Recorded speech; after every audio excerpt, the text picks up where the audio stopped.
and welcome. I'm Tom Putnam, the Edward W. Kane Executive Director here at the Concord Museum, and I'm pleased to welcome those of you here in the Churchill and Janet Franklin Lyceum, and those watching on the live stream for this conversation with Gordon Wood. As you may know, I spent the bulk of my career working for the National Archives, and I happened to travel to D.C. last week for a farewell reception for the Archivist of the United States, David Ferriero, who's retiring. It's always fun when you're by the National Archives to see the hundreds of visitors who line up to see the Declaration of Independence and the Constitution, the Bill of Rights. One of the benefits of being an employee of the National Archives or a former employee is you don't have to wait in said line.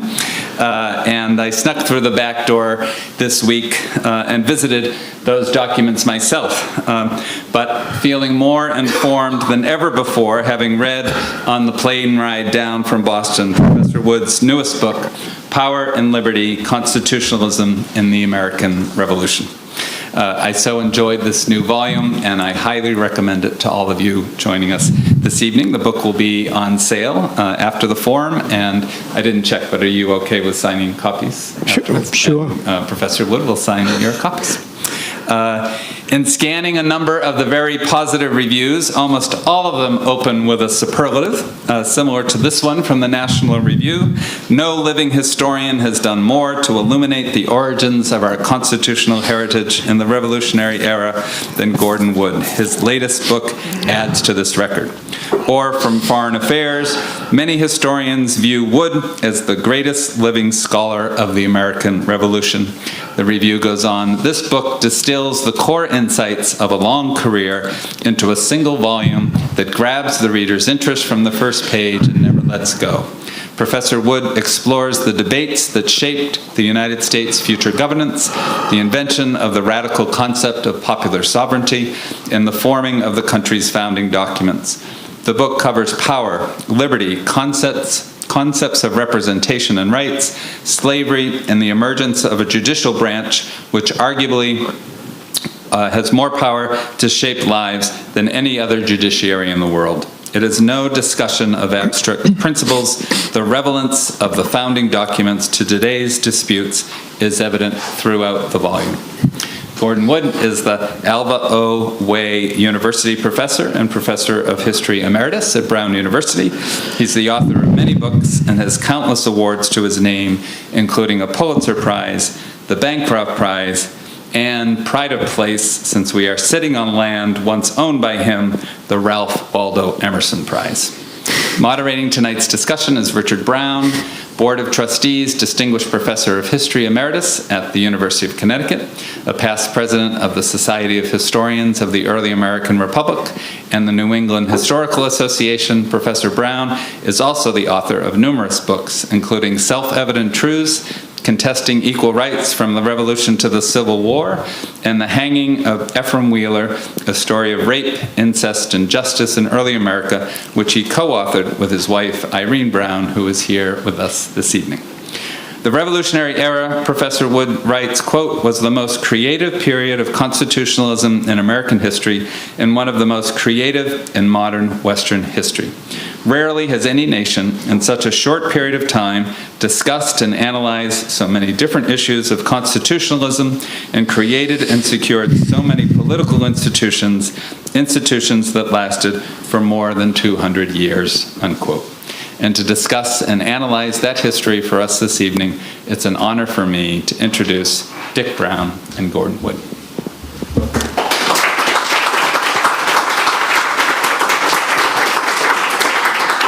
Thank you all for coming, and I feel honored to be your interlocutor this evening. I'm honored to have you discuss it with me. Well, honor's done. The first question I wanted to ask concerns majoritarian government and the provision of protection for minorities.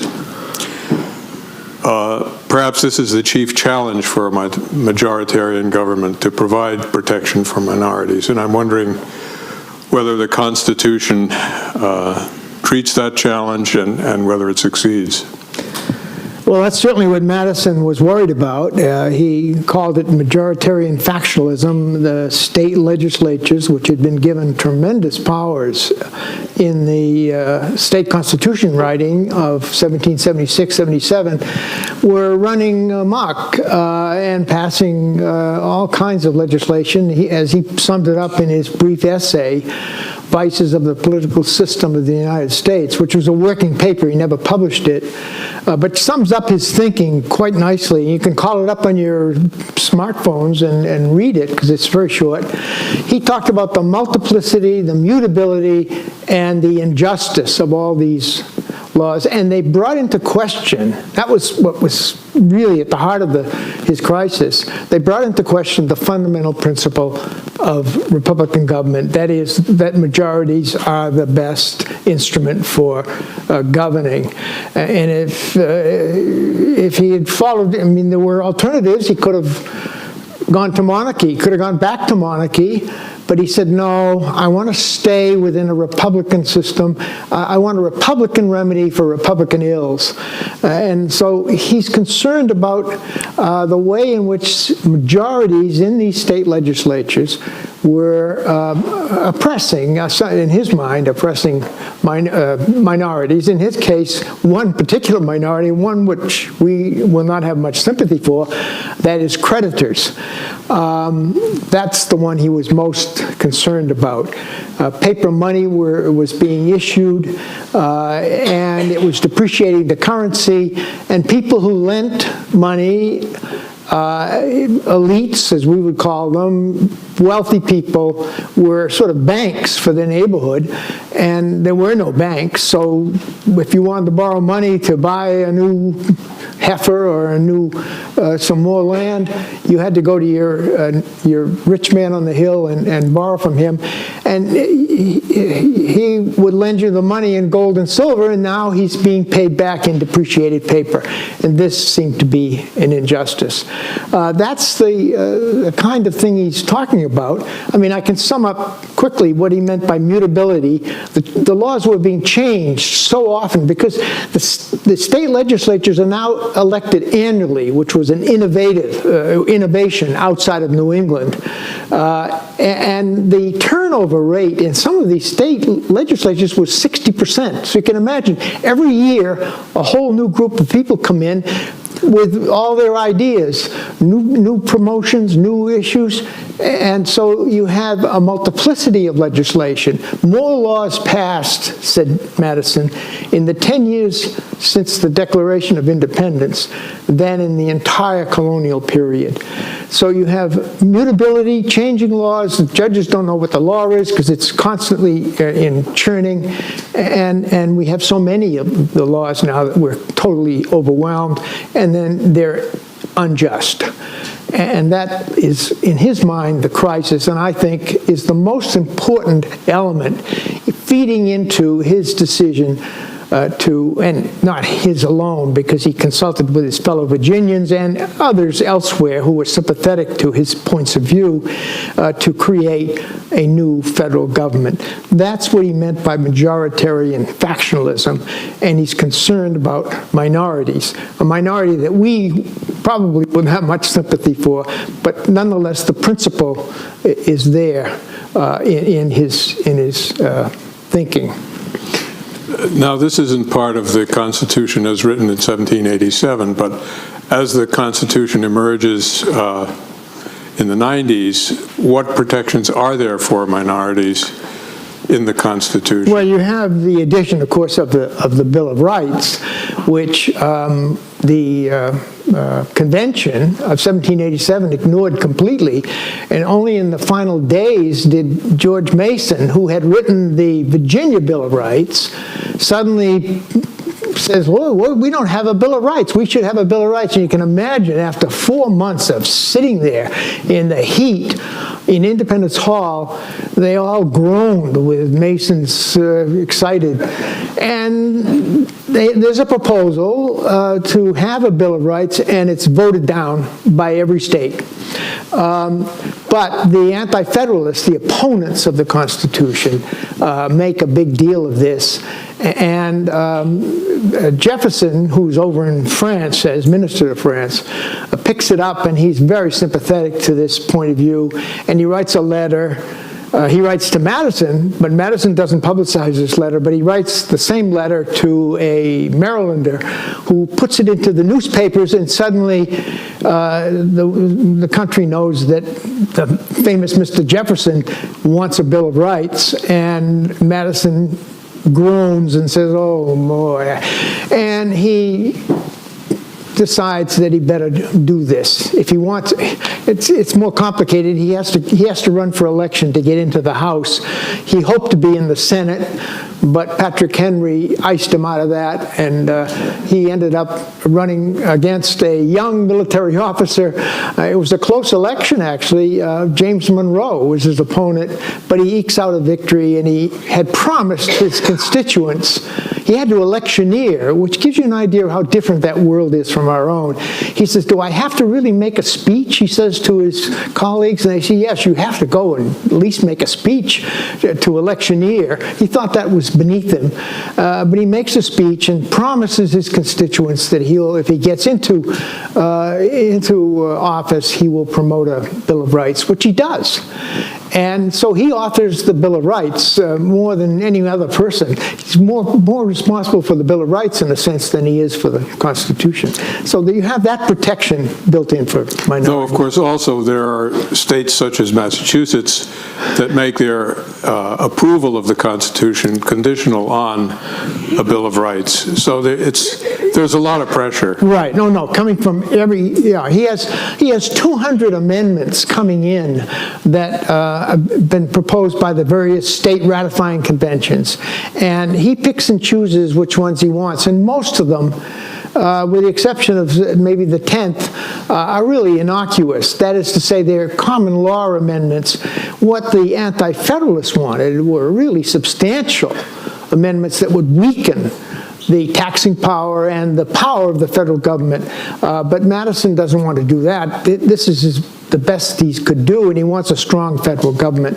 And so he picks out most of those amendments that, and the anti-federalists are furious. They say this is a tub for the whale, which was a common image used, meaning it's diversion. It's a diversion. Sailors would throw a tub out if a whale were attacking their wooden ship, and hoping that the whale would be diverted to the tub. And that's how these anti-federalists call the Madison's amendments, where the first 10 amendments, we now have a tub for the whale. I want to move to another issue of majority-minority. Many people today would criticize the United States Senate, and by extension also the Electoral College, because Wyoming, with 580,000 inhabitants, has the same representation as California, which has 71 times more people, 39.6 million people.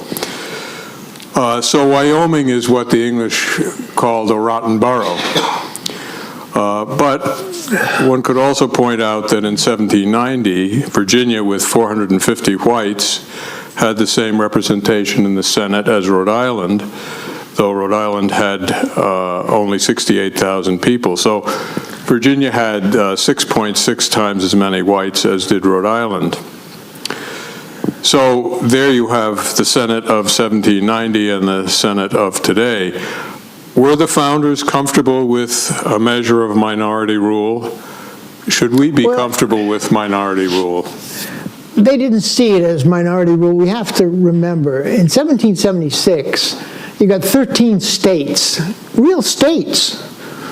When Jefferson talked about my country, he didn't mean this United States that he had just written a declaration for, a Declaration of Independence for. He meant Virginia.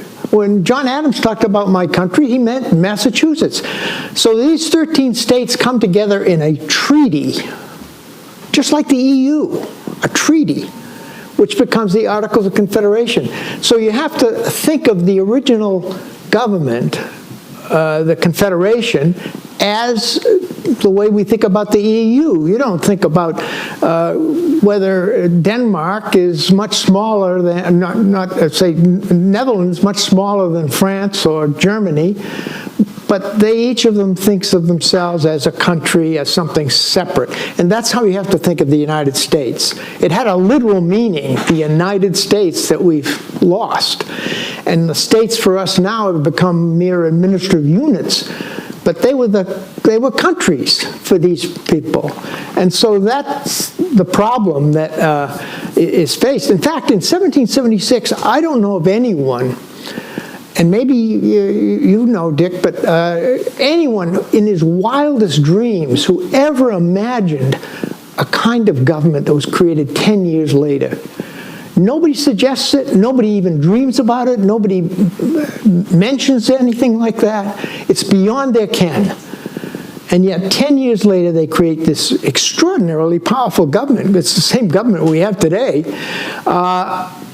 Something awful had to happen in those 10 years to change a number of people's minds. And I think it becomes difficult to explain the Constitution. It's harder to explain the Constitution in some respects than it is to explain the revolution itself. Let me push you a little bit on... just to finish the minority, so we don't want to think about...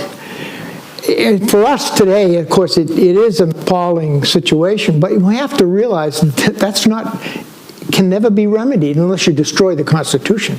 Because Article 5 says that there's one thing that can't be changed, and that's without the state's consent. That is to say, it's 2 senators from each state. Now, if the states could be made to agree to change, then they could. And of course, California could break up into 2 states, and Texas could break up as many as 5, I think.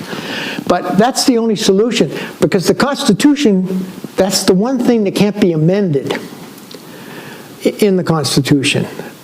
And so you'd have to destroy the Constitution and then start all over.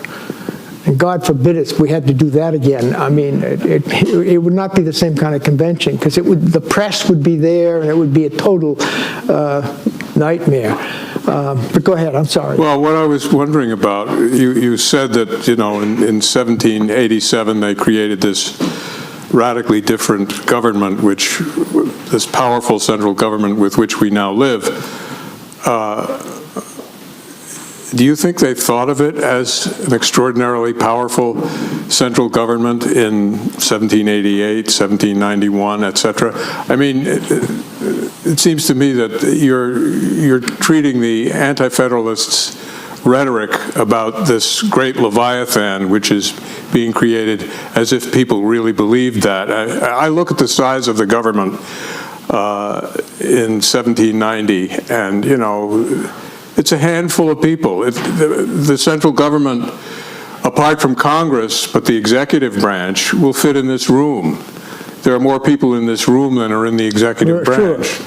Well, you don't want to compare it to the president. I mean, that would be just as true. But you're saying people think of it as that powerful. I think it was a very powerful government, given what their experience had been, what they expected from the government. We're going from an EU to this kind of government. I mean, it was a big deal. If the Europeans made such a constitution, they did try to make a constitution in 2005. The European, because they had they never sent it to a ratifying convention. Madison was very shrewd about that. He says, well, this has got to be ratified by the people, or it won't have any roots. And he made sure it didn't need unanimity, because he already, Rhode Island never even showed up for the convention, so you couldn't have, because the Confederation required unanimity for changes, just as the EU does today. But the EU decided they had a convention, 2005, and d'Estaing, the former president of France, was the president of the convention. He thought he was going to be the next George Washington. They drew up a constitution, and they sent it out to the states, that is, the EU states, for ratification. The French turned it down. And the Dutch turned it down, and I think the Irish did too, but the Irish didn't count, you see. But when France and the Netherlands turned it down, these are two of the original states. It was such a crisis. They immediately pulled it back from the people, and they went and created a treaty again, the Treaty of Lisbon. So the EU has no roots in the people. It's one of the problems. That's why Brexit happened, why the English, and why there's so much suspicion of Brussels and so on.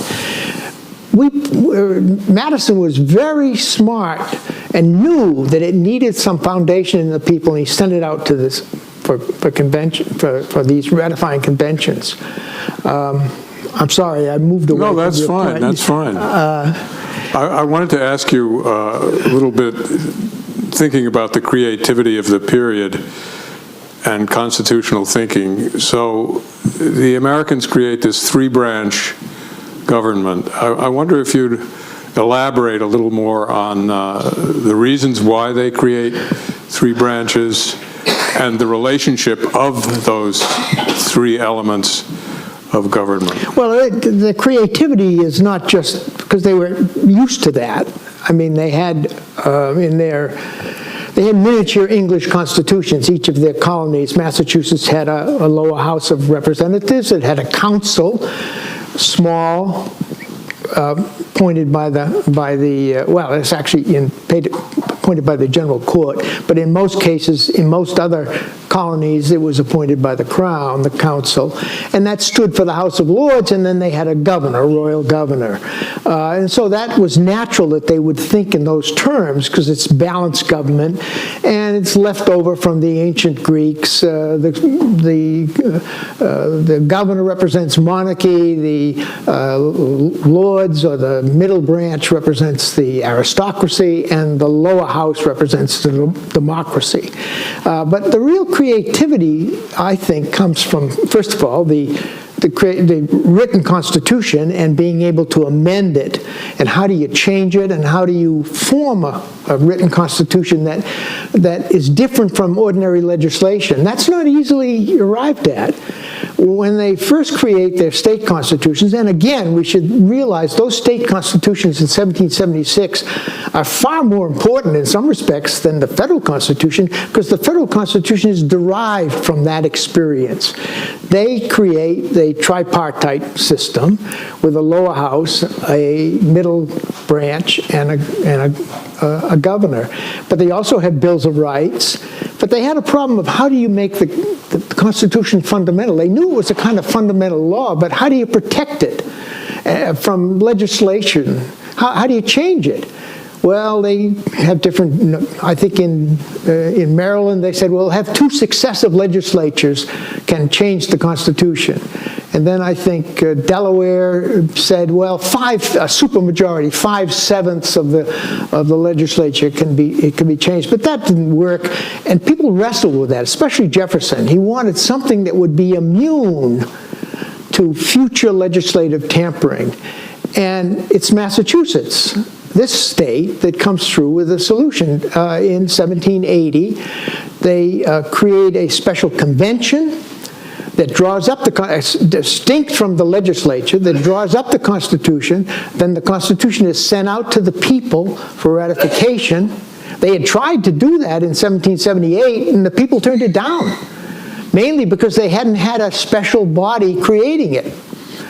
So Massachusetts stumbles and finally works out this notion. You create the Constitution with a special convention, and then you send it out to the people for ratification, and that's how you work out.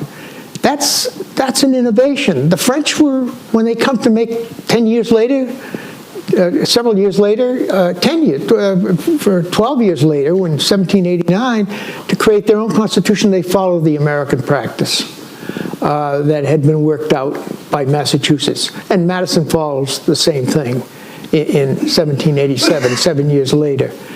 So that's part of the innovation that we work out. Now, almost every constitution is a written constitution. There are only two that I know of major states, Israel and Great Britain, have unwritten constitutions. Everyone else, Every time you have a new constitution created somewhere, I think Chile was working out a new constitution. They have a convention, and they do the same thing that we did, and they send it out to the people for ratification.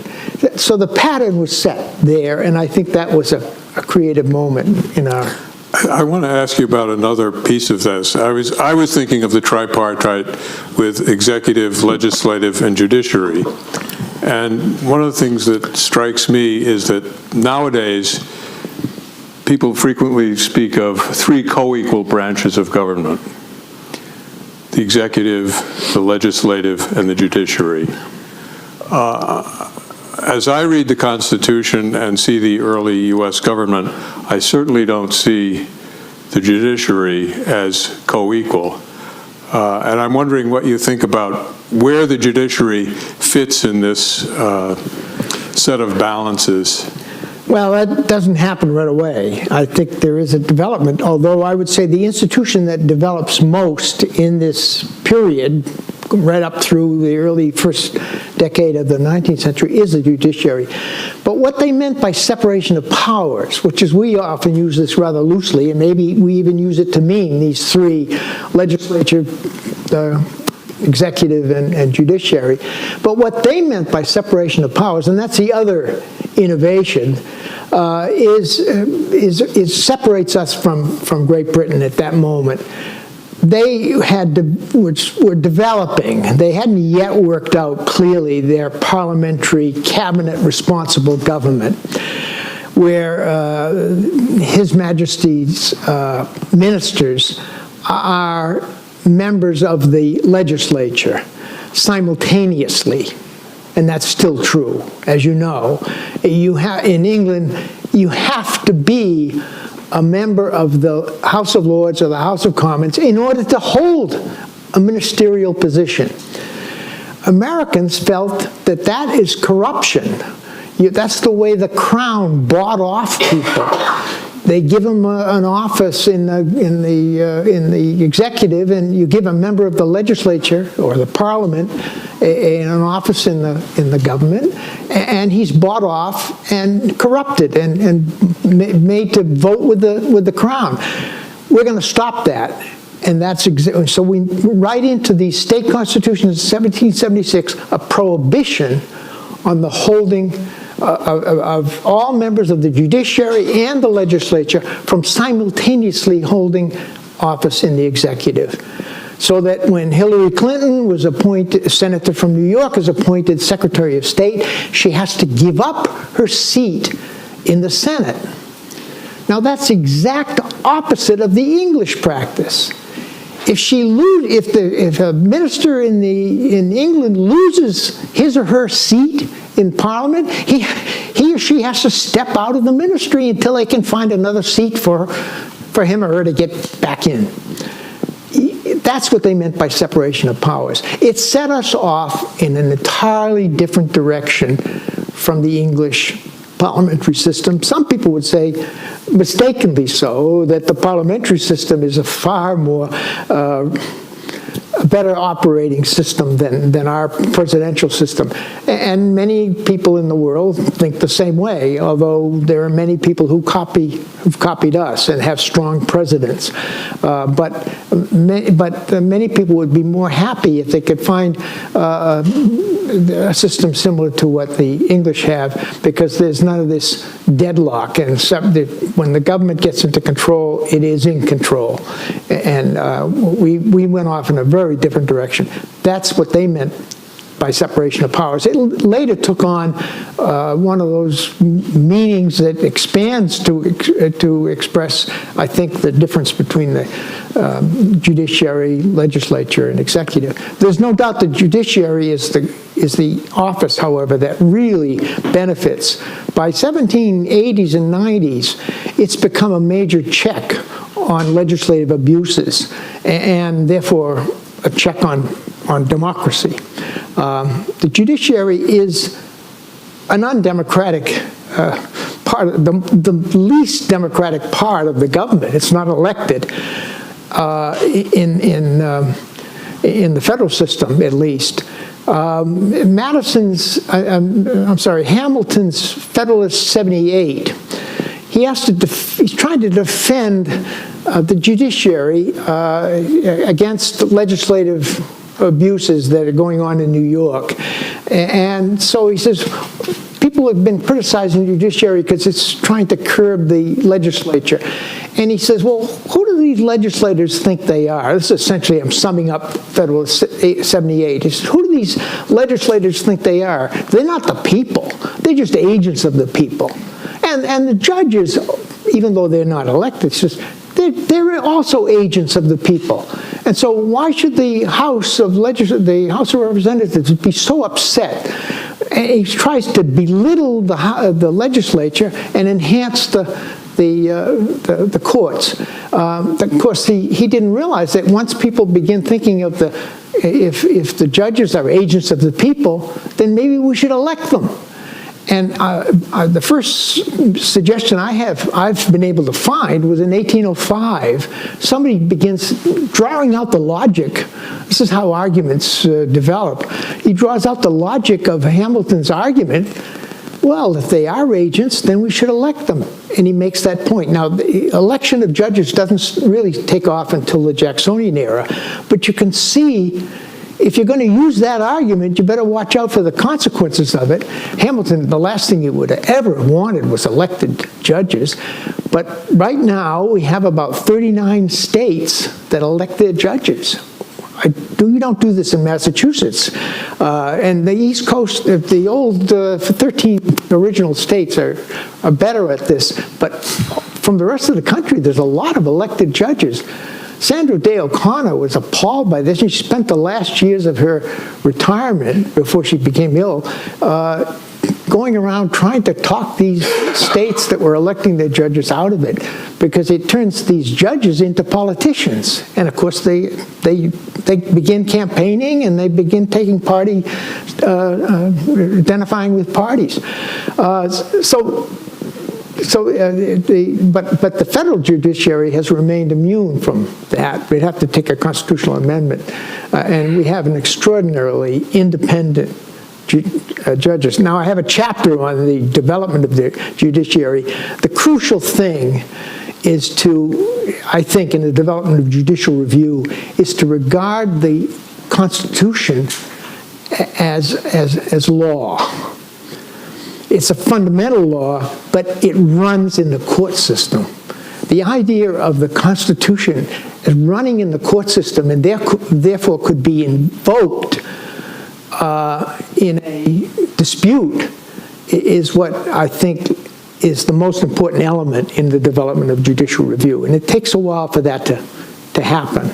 It doesn't happen right away. And there's a lot of confusion.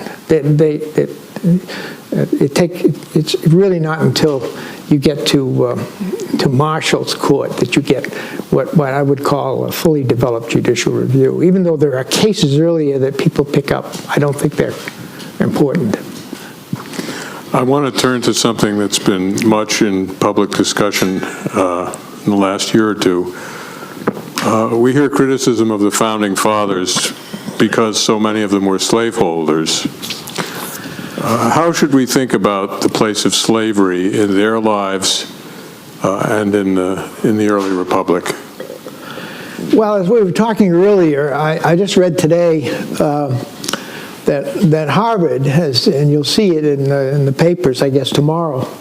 Sorry, in the Washington Post internet, that Harvard's discovered they had 79 slaves in people who worked for Harvard somewhere in the colonial period had 79 slaves, and people were shocked by this. In fact, one of the chairs of the history of science said she said, we have to get to the bottom of this. Why would they do that? I think we have to realize that slavery existed for 3,000 years without substantial criticism. And what's important to realize is that it gets criticized about the same time as the American Revolution occurs. And they're connected. The first anti-slave convention in the history of the world, as far as I know, was held in Philadelphia in 1775. I mean, that's not just a coincidence. There's a connection. The American Revolution is part of what we would call the Enlightenment, is a reflection of that. And anti-slavery and the Revolution go together. In fact, the American northern states, are the first states that had legal slavery who abolish it in the history of the world. Now, maybe there are some states in antiquity, but I don't know of any. But these northern states take on slavery. Now, they didn't have the numbers that the southern states did. Certainly not. Massachusetts, probably only 2 or 3% of its population was enslaved. But New York had, I think, 14% of the city of New York was enslaved. Newport, Rhode Island, had slaves, maybe 12% of its population was enslaved. So there's a substantial number in the North, but the northern states, from 1776 on, abolished slavery. The first states to do so in the history of the world. And at the same time, the United States is the first state in the world to take on to oppose international slave trade. So that's a major development. Virginia is very crucial in this, and they're all mixed up. There are efforts made to abolish slavery there. You've written about this in your book on rights. And Jefferson makes several proposals. They don't go anywhere. But there's a strong feeling that slavery is wrong. But they feel that it's going to die a natural death. One of the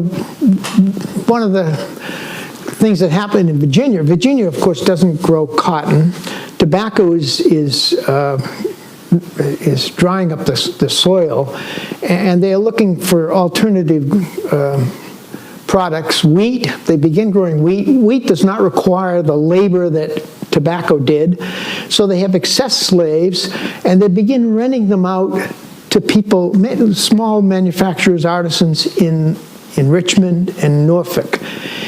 And Washington does this. The renting out of slaves is the first step, it seems, in their mind, to wage labor. And so maybe they can envision the end of slavery. And a lot of Virginians begin to think that it's dying, it's not going to go on, and we're going to be rid of this institution. I don't know of any single founder who thought it was a good thing. They all know it's an evil. And many of them, and we talked about this earlier, Patrick Henry says, I hate it, I don't like it, but I don't know how to get rid of it. I need it. And that is the dilemma they're in. But there are the states of Georgia and South Carolina where they want more slaves. And that's what leads to the provision in the Constitution that says for 20 years we're going to allow the international slave trade to continue. That's one of the several compromises that are made with slavery in the Constitution. But the sense is that the future is going to be free of slavery, and that's why they're scrupulous. Madison certainly is in not mentioning the word slave in any way in the Constitution. They don't want it to damage this Constitution more than it already does, because there are provisions, of course, the 3/5 compromise with counting slaves as 3/5 of a person for representational purposes. Of course, the North wants them to count at all, not count at all, and the South wants them to count fully as a person. So the compromise is 3/5, and then the fugitive slave provision, which becomes really notorious later. Not so much at the time. It seems to have not raised a lot of hackles in the convention. Apropos Virginia, it's worth pointing out that in the 90s, the Virginia legislature considered whether or not a plan for abolishing slavery would be practical, and they tabled it. And as late as their 1829 state constitutional convention, they again considered whether or not they would put slavery on some kind of a glide path to termination. And again, they decided not to do anything. So the point that Gordon is making, I think, is powerfully true. The elite knows it's a bad thing, but their livelihoods, their social order are all based on this racial system, and they can't part with it. 40% of the population of Virginia at the time of the Revolution is enslaved. And I should mention, Virginia is by far the most important state. It's the largest state in population and in geography. It's the richest state, and it's not surprising that 4 out of 5 first presidents, the presidents were Virginians, that the commander-in-chief is a Virginian. Virginia dominated the country as no state ever has, or I think ever will.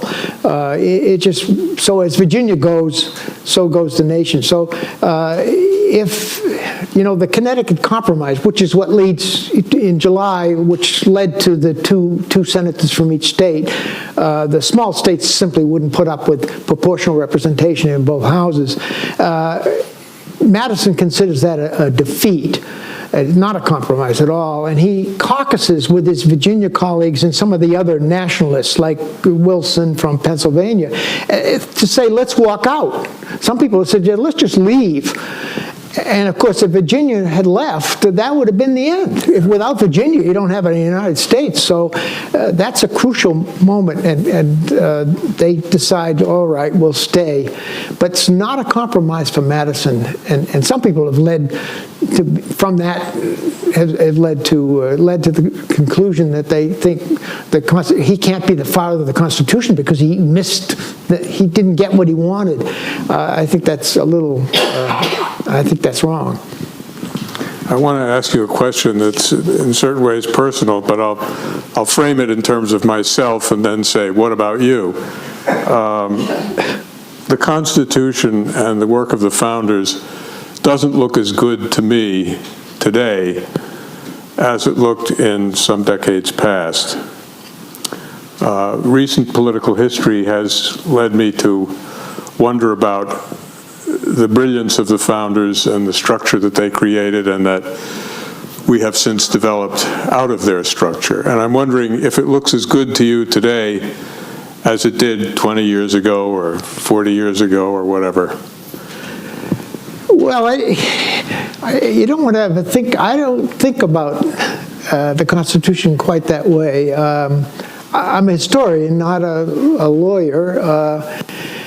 I mean, it's changed a lot, and I think it's important that we have these people who created that moment, and we look back at them with a certain amount of awe.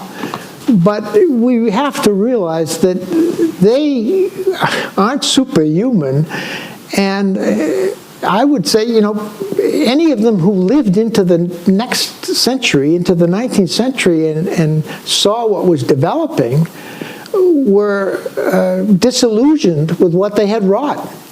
There was much too much democracy, much too much vulgarity. The country had become barbaric in the eyes of many of these founders. I mean, Washington's last letter, what he writes, it's in July of 1799. He dies 6 months later. He dies in December of 1799.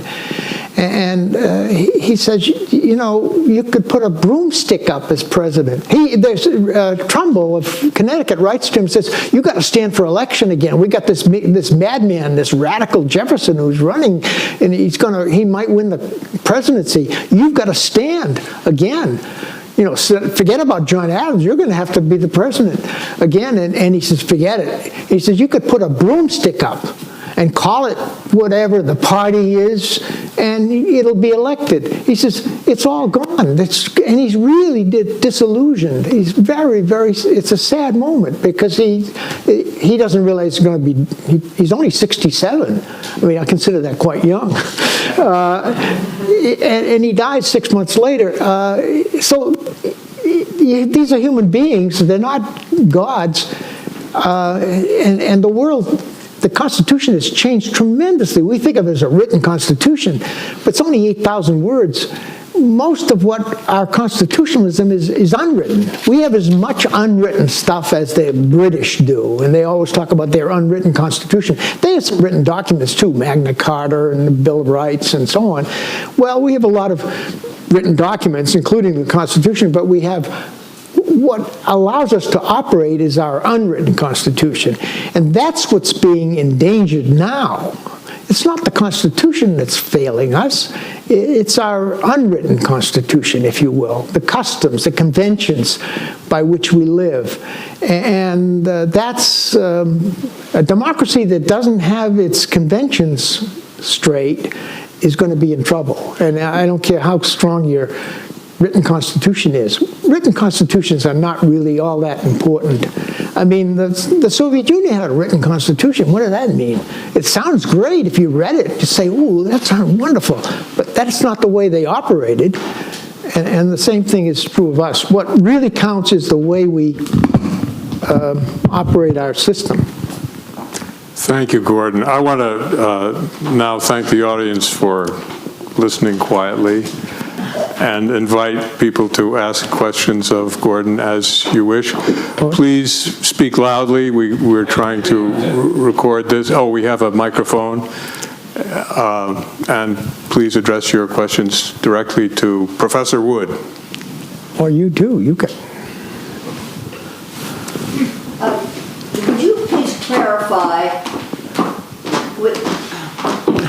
Would you please clarify what you mean by the conventions, which are what we're going by now? It's not clear to me exactly what you have in mind. Habits, the way you do things. But you're not thinking of decisions of our judicial system. No, I'm just saying that we have a primary system, for example. There's nothing in the Constitution about a primary system. We have political parties. There's nothing in the Constitution about parties. They didn't want parties. They thought parties were partial. They are. That's what the term party means. It's not. So all of these things that we live by, the rules, the unwritten rules by which we do things are conventions. That's what I meant by that. It's the habits. That's what makes a country work.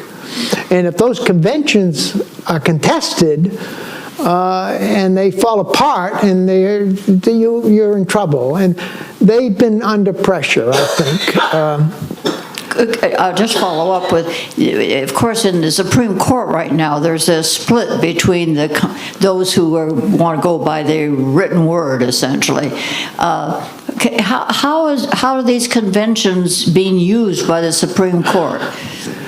Well, there are textualists in the Supreme Court, and in fact, all of the members, all the justices are originally textualists. The first thing they do is look at the Constitution, but the text of the Constitution is very short.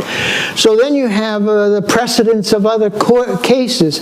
But ultimately, the judges have been identified with political positions, mostly, not always, but in accordance with which president appointed them. And we have the liberal judges and we have the conservative judges. I think the court's in something of a crisis. I think Chief Justice Roberts is desperate to keep the court from becoming too partisan.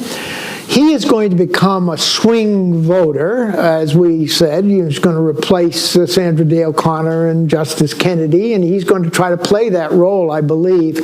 But we have a conservative supermajority, that is to say 6-3. And it's going to be difficult. You're going to find him on the side of the liberals. But I think there's going to be a real effort made because they're all concerned that the court not be seen simply as a political body. So we'll see how this thing, the crucial thing will be on this Roe decision, whether that gets overturned or not. I guess the consensus is that it will be overturned, but I'm sure Roberts would love to be able to somehow fudge it in a way that keeps it without a crisis. But we'll see. Go ahead. To that point, I must point out that my favorite part of the book is at 146, where after 4 years of undergraduate history, 3 years of law school, and 40 years of law practice, I had never focused on the fact that Marbury against Madison could have declared the Republican law unconstitutional, but Marshall declared a law that gave the judiciary power unconstitutional and sort of slipped it in the back door. So I just thought that was the most delicious little part of this book. Marshall was worried about the court with good reason because Jeffersonians were attacking it and were moving to destroy it in some ways. Jefferson hated the court, hated justice, hated the judges. He wanted the people, the legislators, to make the decisions. He felt this is an aristocratic body that's making decisions. It's an unelected body. And they impeach. He says impeachment is a very clumsy way of getting at the court, but he had no alternative. We don't have any term limits for the court. So they started impeaching. They impeached Chase, and it came within a vote or two of convicting him. When that failed, the effort failed, because if they had gotten Chase, they would have gone after Marshall next. So it was a very important moment in 1805 when that impeachment of Chase took place. And the court, so Marshall's very cautious. He wants to assert the court, but he wants to do it in a way that who could object? I mean, Jefferson said if he wants to limit the power of his own court, let him do it. And the Federalists, other Federalists, Marshall's a Federalist, but he's a moderate Federalist, were furious with Marshall. Why? There were so many, the legislation that the Jeffersonians had enacted doing away with 16 judges that had been appointed. I mean, that's really, it was obviously unconstitutional. Once a judge is appointed, they'd created them, and they come in, the Federalists had created these 16 judges, appellate judges system, a whole system very similar to our present system. And the Jeffersonians come in and eliminate it. Well, these are, the Constitution says no judge can have his office and salary taken away. Well, they just did, 16 of them. And Marshall says, I'm not going to touch that, because that would have created a real a national crisis.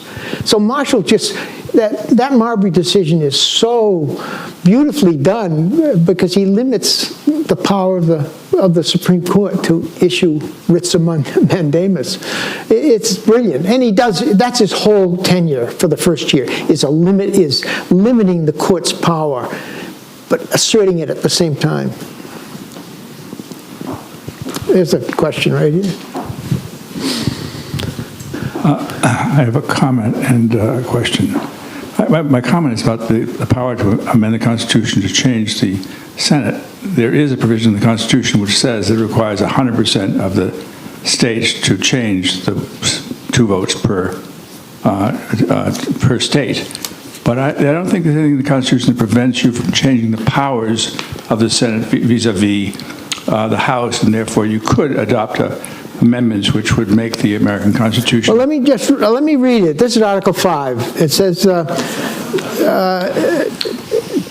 let's see, provided that no amendment may be made, because the first thing was that you can't do away with the international slave trade for 20 years. It says, and no state without its consent shall be deprived of its equal suffrage in the Senate. That's true, but that's not the question. There could be an amendment which would say, for example, reduce the powers of the United States Senate comparable to the House of Lords in England. So the House of Lords still exists in England, but it has a suspensive veto, and it doesn't, and can't defeat. Oh, so you just think take away their legislative authority? You would follow the British model. Yeah, yeah. and have that- But that, you can't imagine that. No, that's a separate question, but Yeah, the other right. question, you could do it.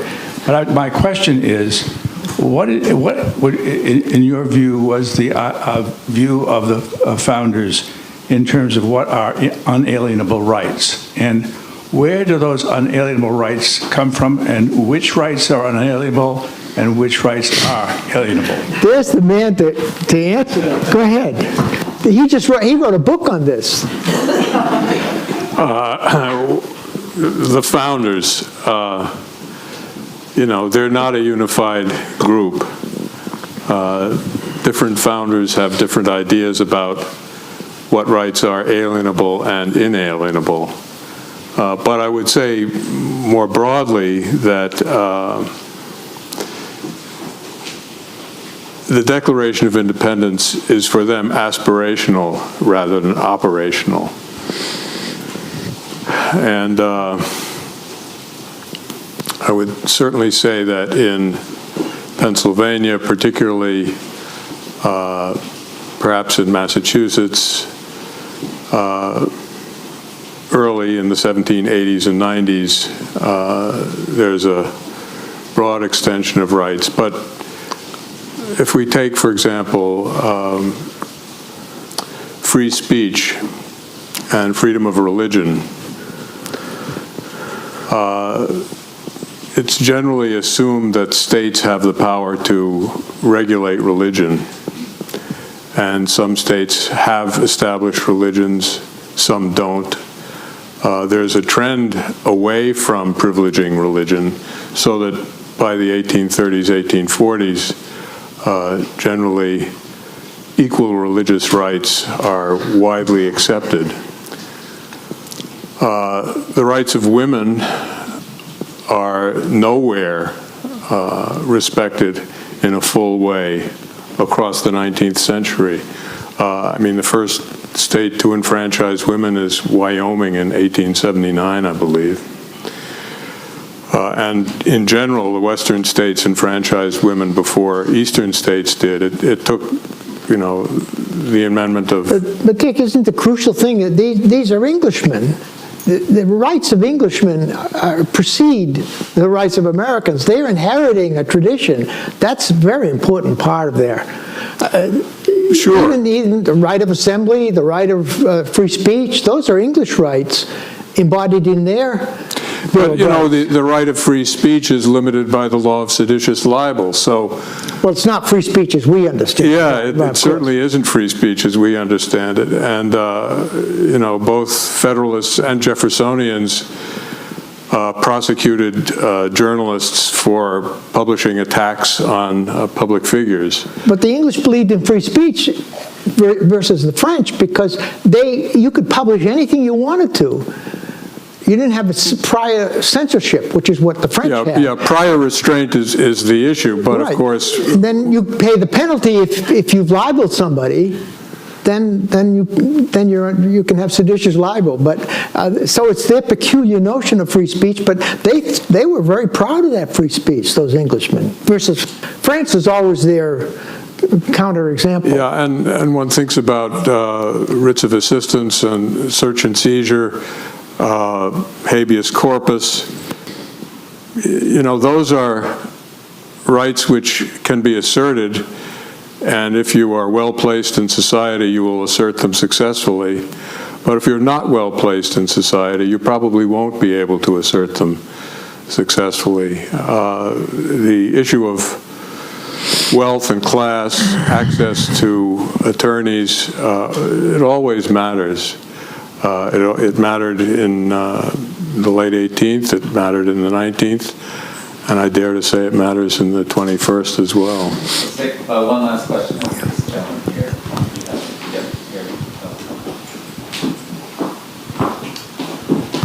Thanks. You mentioned various innovations by the colonials, and one of them certainly is the very concept of using a negotiated document to be the arbiter of everything forever.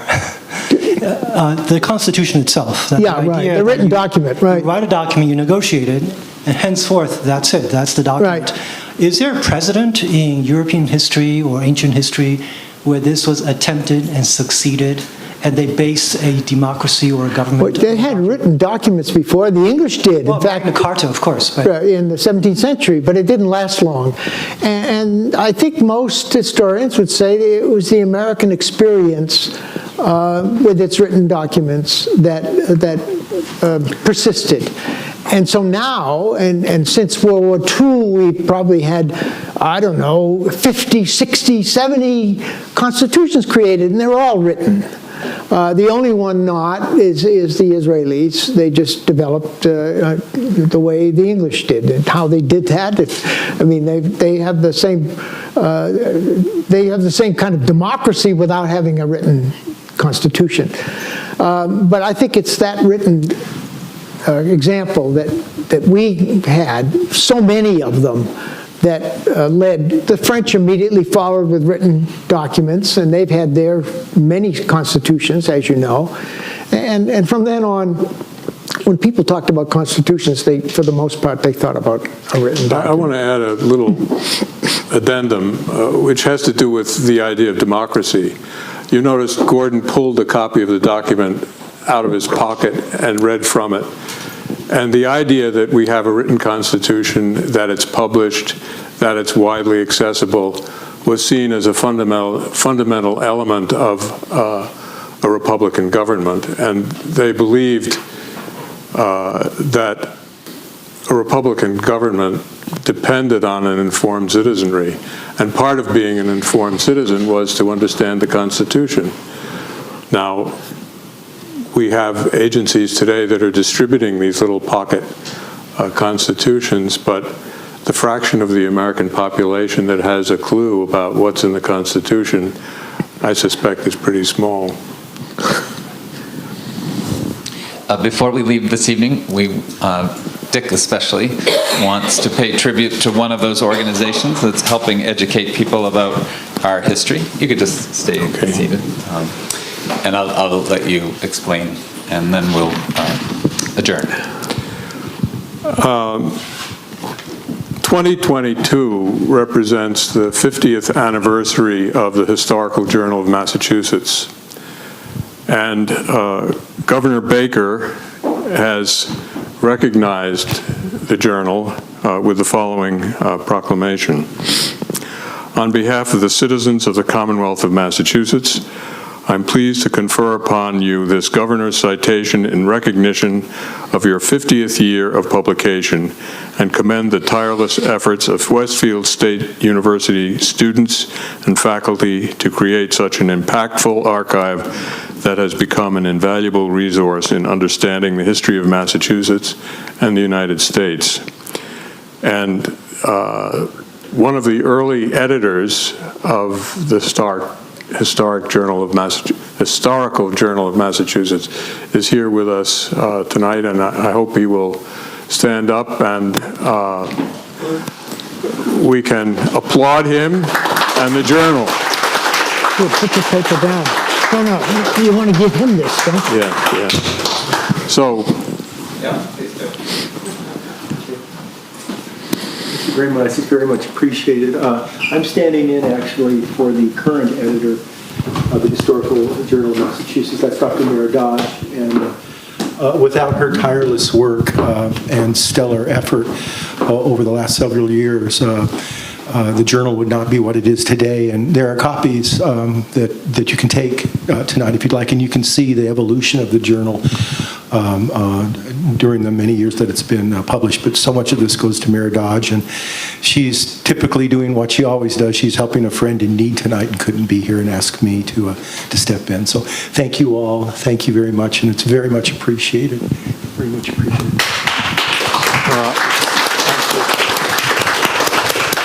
I just want to add that this is the only journal of Massachusetts history that exists, and it has published articles on everything you can possibly think of relating to Massachusetts history, from its prehistory, from its indigenous beginnings to the 21st century. So it's a remarkable journal, and the whole body of what's in the journal provides us with an invaluable resource for understanding the history of the state. Thank you. Thank you all. And let me thank you all for coming, but especially Dick for being our moderator and Gordon Wood for your insight. Thanks for coming.